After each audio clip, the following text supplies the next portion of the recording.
Bueno, hace un poquito más de una hora, Arca, hoy Arca, Exafip, acaba de emitir un comunicado. ¿Lo podemos leer, Adri? Cómo no, Gaby. Nuevo convenio de intercambio de información con las provincias. En el marco de la implementación del Plan de Reparación Histórica de los Ahorros de los Argentinos, la Agencia de Recaudación y Control Aduanero, ARCA, convocará a cada una de las provincias a la firma de un nuevo convenio de intercambio de información. El objetivo es garantizar las condiciones establecidas en el nuevo régimen simplificado de ganancias, preservando la información de los consumos personales, como así también el incremento patrimonial de los ciudadanos en cada una de las 24 jurisdicciones, de modo tal que aquellas provincias que no adhieran al mencionado régimen perderán el acceso a la información de facturación de personas y o empresas, así como la relativa a los consumos que se den por encima de los umbrales fijados por ARCA, 50 millones de pesos. De esta manera, el gobierno avanza y garantiza la decisión histórica de devolverle a los argentinos la libertad de usar su dinero como quieran, convocando a los gobernadores a ser parte de esta nueva era donde los ciudadanos son inocentes hasta que Arca demuestre lo contrario. Sí, y me parece también que esto es un principio de lo que va a ser el IVA, esta baja del IVA a partir de una parte proporcional en las provincias, ¿no? Esto de bajar el IVA y que las provincias empiezan a ser más competitivas. Pero lo tenemos a Juan Paso, que es el titular de Arca. Juan, ¿cómo le va? Gabriel Anhelo, Jamín Mulorini, Adriana Verón, Ciola y Saraceni, los saludamos aquí en Radio Mitre. Buenas noches, ¿cómo está? Buenas noches, ¿cómo están ustedes? ¿Cómo está usted? ¿Bien? Muy bien, por suerte. Bueno, trabajando. Trabajando hasta altas horas de la noche. A ver, recién leíamos el comunicado. Terrenalmente, ¿qué significa, Juan? Terrenalmente significa que nosotros estamos de alguna manera restringiendo el acceso a determinada información para garantizar que los ciudadanos utilicen libremente su ahorro. La realidad es que lo que estuvimos viendo hoy, para nuestra sorpresa, o no tanto nuestra sorpresa, es que algún gobernador volvió a intentar aplicar las mismas políticas soviéticas que nos llevaron hasta este lugar, diciendo que en la provincia de Buenos Aires, Arba, iba a perseguir a todos los que ingresen en este régimen. O sea que esto es una respuesta claramente a Kicillof y a la provincia de Buenos Aires. No, esto es algo que teníamos, sí, en realidad no es una respuesta, es algo que teníamos pensado en el momento que instrumentamos este plan, porque siempre dijimos, queríamos garantizarles a los ciudadanos la libertad de usar su dinero como quieran, y queríamos invitar a los gobernadores a ser parte de esta nueva era, donde los ciudadanos son inocentes hasta que Arca demuestre lo contrario. Claro. Ahora bien, siempre y cuando las agencias provinciales tengan el mismo espíritu. Por lo tanto, lo que revemos o lo que estamos reviendo es los convenios de intercambio de información que se firmaron en el pasado. Bueno, la idea ahora es garantizar las condiciones establecidas en el nuevo régimen, preservando la información de los consumos de los que adhieran a este régimen. ¿Y cómo lo cercenamos, cómo lo dejamos a salvo? Bueno, haciendo que las provincias que quieran continuar teniendo intercambio de información con Arca adhieran a este nuevo convenio de intercambio de información. Paso, recién hablábamos puntualmente de la provincia de Buenos Aires. ¿Cuál es el grado de aceptación que ha tenido de las otras provincias? Digo, porque, a ver, hay una claridad y una ideología política totalmente contraria a la de este gobierno, que es lo que hace Kicillof y la provincia de Buenos Aires. Las demás provincias, porque quedan 22 provincias más, ¿no? ¿Han visto con buenos ojos esta determinación que han tomado ustedes para que puedan utilizar libremente los ahorros o los dólares bajo el colchón los argentinos? Mira, Gabriel, lo que hemos visto hasta ahora son declaraciones públicas de muchos ministros de Economía o algunos ministros de Producción de muchas jurisdicciones aplaudiendo la medida por lo que esto puede significar para las economías de las provincias. Dicho esto, en el día de mañana vamos a tener una serie de reuniones con gobernadores, con el jefe de gabinete y el ministro de Economía, para invitarlos a participar de este nuevo proceso y contarles las medidas en profundidad. Este es yo recién cuando lo presentaba, Juan, decía, me parece que este también es el principio o el comienzo de algo que también el gobierno viene pensando hace tiempo, que tiene que ver con el desdoblamiento del IVA y la libre competencia en el IVA en las distintas provincias. ¿Esto es el principio? ¿Es así como yo lo manifesté o no? La verdad que no sé si el principio de lo que vendrá después en la reforma tributaria con el IVA, pero sí, claramente es la profundización de un modelo donde creemos que ya se está viendo y se vio con ley base, donde las diferentes jurisdicciones, las diferentes provincias intentan hacer más atractiva la inversión en sus provincias con algunos beneficios fiscales. Bueno, esto es lo mismo. La realidad es que yo creo que la gente va a tender a invertir donde se sienta más cómoda y más segura. Paso, ¿qué tal? Jazmín Bugliorini lo saluda. Recién hablaban, ¿no?, de la cuestión de ARBA. Pues, puntualmente hoy el titular de ARBA, Cristian Girard, habló de que los cambios no tienen seguridad jurídica, que ellos van a seguir controlando, y habló de los impuestos provinciales como ingresos brutos o el inmobiliario que no se van a ver afectados. Como para pasar en limpio, porque también eso generó un poco de confusión. ¿Cuáles son, digamos, los cambios a lo que es impuesto provincial? ¿No se alcanzan estas medidas? ¿Sería ese el punto de lo que quiso decir hoy Girard? Sí, esta gente es muy difícil de entender. Claramente, al primer punto, que no se ve afectada la seguridad jurídica, le recomiendo que lea el boletín oficial. La suba de los umbrales y la derogación de las medidas ya está en vigencia, y dijimos que a partir del 1 de junio iba a estar el nuevo régimen de simplificado de ganancias, y después dijimos que para blindar a los ciudadanos de posibles gobernantes como el señor Girard o el señor Kicillof, íbamos a presentar un proyecto de ley para garantizar a los ciudadanos que adhieren a este régimen. Claro. Y en cuanto a los tributos provinciales, somos un país federal. Cada provincia y cada municipio, a menos que sean confiscatorios, tienen la capacidad de establecer los tributos que correspondan. Claro. Bien. La realidad es que creemos nosotros que este tipo de medidas deberían tener una repercusión similar en las provincias. Por eso es que llamamos a los gobernadores para ser parte de esta nueva era. Como si fuera un nuevo pacto no fiscal, como se hace. Pero puede ser un pacto impositivo, claro, ¿no? Impositivo. Sí, a ver, Gabriel, yo escuché atentamente la excelente nota que hicieron con el presidente de la Nación. Le agradezco. A la noche. Le agradezco mucho. Fue espectacular también. Pero el presidente fue muy claro. Esta es una decisión que tiene como fin devolverle la libertad a los argentinos para disponer de su ahorro. Y tenemos que entender que gran parte de esta informalidad se debió al exceso de impuestos y al exceso de regulaciones. Claro. El exceso de regulaciones le lleva a la gente tiempo, dinero, obstáculos, y la realidad es que nosotros seguimos bajando este exceso de regulaciones para que la gente acceda al sistema financiero. Para mí, cada gobernador o cada gobierno que le ponga más trabas a esta libertad que van a tener los ciudadanos para operar, va a hacer que los ciudadanos elijan otra jurisdicción.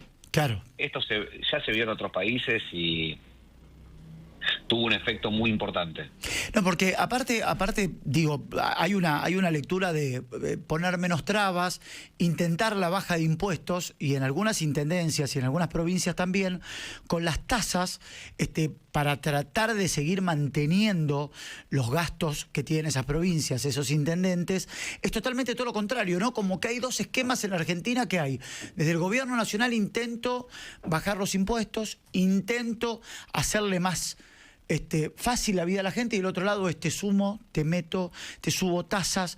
Digo, ¿cómo se puede entender eso desde la ideología política y que no importa la empatía con la gente que está del otro lado? Con la ideología política seguro, seguir insistiendo en este régimen soviético que nos llevó a tener un 50% de informalidad, entre 5 y 10 bases monetarias fuera del sistema financiero, y querer profundizarlo, evidentemente tiene que ser un tema ideológico o que agarraron mal los libros en la facultad. No le veo otra explicación. La parte positiva es que yo veo intendentes. El otro día vi una publicación del intendente de 3 de febrero y explicaba Valenzuela. Cuánto costaba la nafta si Claro. Valenzuela. Diego Valenzuela contaba cuánto costaba llenar el tanque en cada uno de los municipios linderos a 3 de febrero. Bueno, esos son los incentivos correctos. Acceder al sistema financiero, poder pedir un crédito en vez de para comprarte una zapatilla en 24 cuotas para poder comprarte tu primer casa y Claro. por eso entender y tender a formalizarte. Bueno, a eso vamos, a una Argentina normal. Paso, usted hablaba de una ley, ¿no?, que van a mandar. ¿Saben o estiman para cuándo sería y algunos puntos que nos pueda adelantar que seguro van a estar en ese proyecto? Lo primero que le digo es que el proyecto de ley se está trabajando contrarreloj para poder enviarlo al Congreso, porque el presidente de la Nación nos tiene a todos trabajando en ese sentido, junto con el ministro de Economía. ¿Qué va a contener? Sí, claramente va a haber una provisión para darle un blindaje a quienes adhieran al régimen simplificado de ganancias, de que el día de mañana no vengan a gobernar los Girard de este turno, o los Kicillof.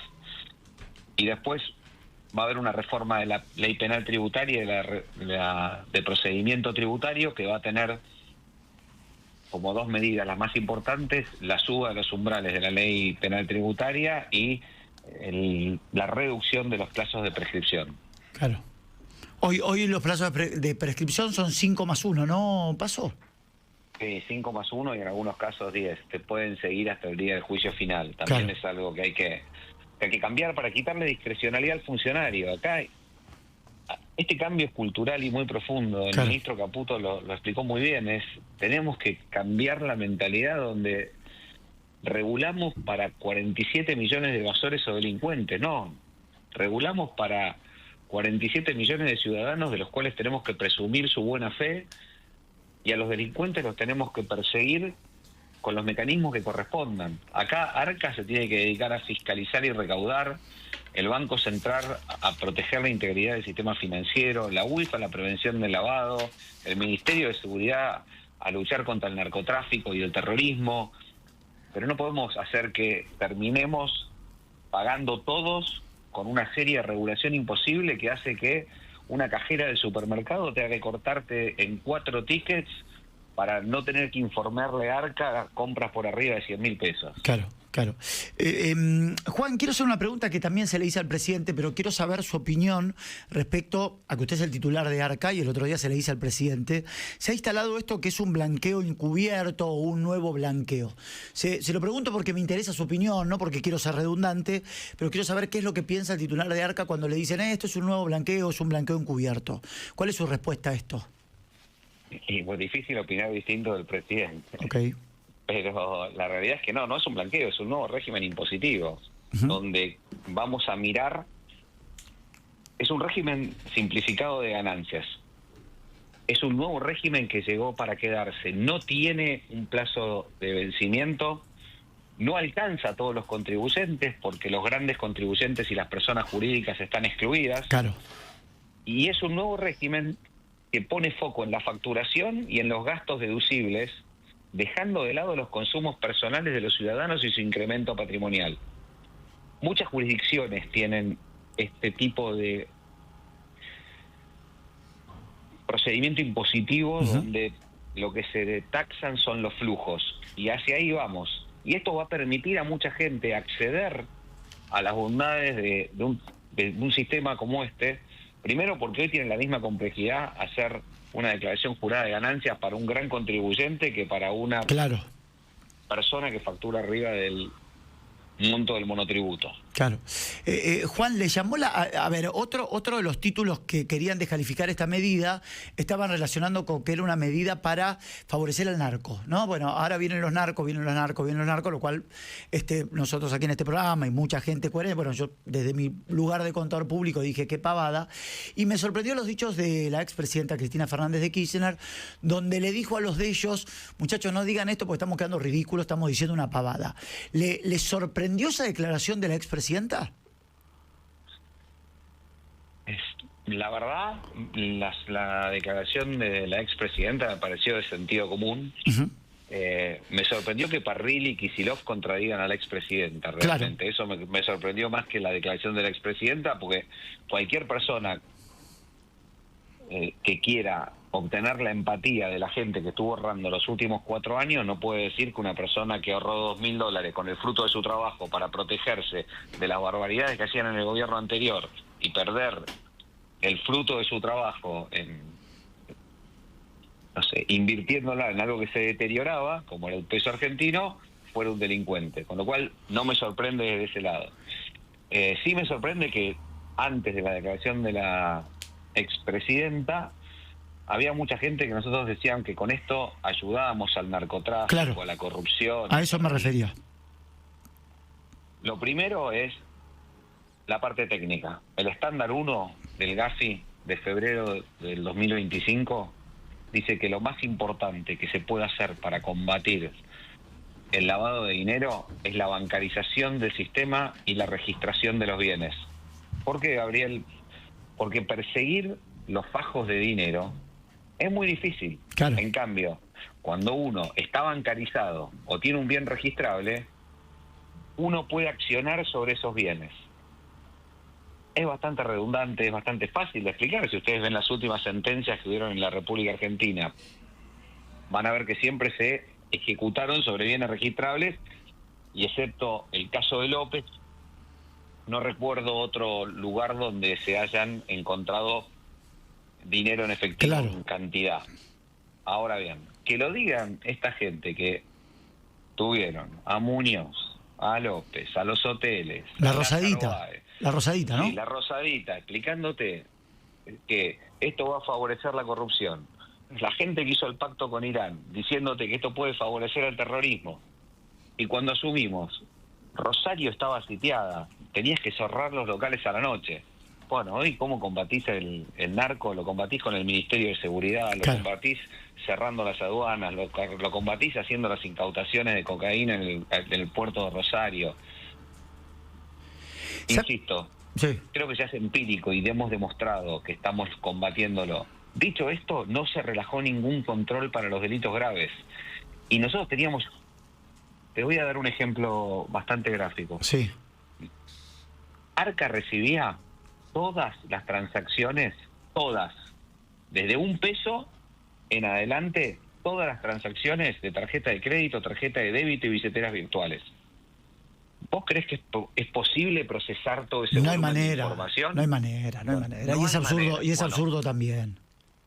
lo que dice el estándar internacional es que hay que aplicar un enfoque basado en riesgo. Tenés que mirar lo realmente riesgoso. Una de las formas de evitar ese enfoque es tener sobreabundancia de información que te impiden a los organismos procesarla. Bueno, eso es lo que estábamos haciendo en la Argentina. Ahora, Juan, cuando hablamos de estos 50 millones de pesos, ¿no?, que se van a informar, ¿son anuales, son mensuales? Digo, ¿en qué categoría incluye estos 50 millones de pesos? Que es a partir... Porque muchos dicen, bueno, a ver, yo gasto tanto por mes de tarjeta. ¿Esto es mensual? ¿Esto es anual? ¿Es por el cierre? Bueno, esto no es para personas jurídicas, sino para personas físicas. ¿Qué se toma, mensual o anualmente? Se toma mensual y, por ejemplo, para transferencias de acreditaciones bancarias es de 50 millones de pesos para personas físicas y 30 para jurídicos. Uh-huh. Las extracciones en efectivos, que se informaba cuando ibas a un cajero y sacabas 3.000 pesos, ahora es, como en todo el mundo, a partir de 10 millones de pesos, tanto para personas físicas como para jurídicas. Los saldos al último día del mes son de 50 millones de pesos. Los plazos fijos van a subir a 100 millones de pesos. Las transferencias de acreditaciones de billeteras virtuales pasan de 2 millones de pesos a 50 millones de pesos. Y después lo que cambia también sustancialmente es el régimen de información comercial. Hoy, cuando una persona realizaba una compra como consumidor final por más de 250.000 pesos en efectivo o 400.000 con otro medio de pago, el vendedor tenía que identificarlo en la factura que emitía. Exactamente. Desde ahora se puede comprar hasta 10 millones de pesos sin que nadie le pida los datos a la persona para poner en la factura. Siempre como consumidor final, hasta 10 millones de pesos, esos consumos son anónimos. Perfecto. Juan, y la última, me llamó mucho la atención, usted hizo mención a la nota del viernes, a mí me llamó mucho la atención porque nosotros vivíamos con el tema cepo en la cabeza y lo mismo le decía al presidente, y el presidente dijo, esta medida es más importante que haber levantado el cepo? ¿La considera de la misma manera? Ya sé que me va a decir, es difícil contradecir al presidente o pensar distinto, pero digo, ¿es así tan importante o más importante que haber levantado el cepo? A ver, yo creo que todas las medidas que estamos tomando desde Son importantes. el gobierno nacional son muy importantes, porque lo que estamos cambiando es una matriz, ¿está bien? Una matriz de un gobierno soviético sobreregulado a ser un país libre. Lo que te puedo decir de lo que a mí me impacta es la recepción en la gente, la recepción en distintos actores tan distintos como César Litvin desde impuestos, diciéndote que esto es revolucionario porque cambia la lógica del contribuyente, al Hacha de Lázari, a miembros de la sociedad rural, al presidente de CAME, hablando de la oportunidad que le da esto al pequeño empresario, al comerciante, de poder poner su ahorro para la producción. Claro. Y creo que eso es muy importante. Es la cantidad de mensajes que yo recibí diciéndome, desde amigos de mis hijos que me dicen, esto me permite comprar mi primer departamento, claro, porque hay orden macroeconómico y hay crédito a 30 años, a decir, por fin no me van a poder perseguir para cambiar la moto, el auto, es infinito, con lo cual esperemos que salga bien desde el punto de vista macroeconómico, pero creo que el fondo de la medida es otro, es devolverle la libertad a la gente. O sea que si le devolvés la libertad a la gente, siempre la consecuencia es positiva. Es positiva. O sea que la primera recepción que ustedes han notado de la gente o del consumidor es muy buena. Es excelente, sí. Perfecto. Juan, 1.000.000 de gracias. Que esté muy bien. Que tenga buena semana. Muchísimas gracias a vos. Hasta luego. Que siga usted muy bien. Juan Pasó, el titular de ARCA, contándonos esto que es una respuesta a las gobernaciones y principalmente aquí si lo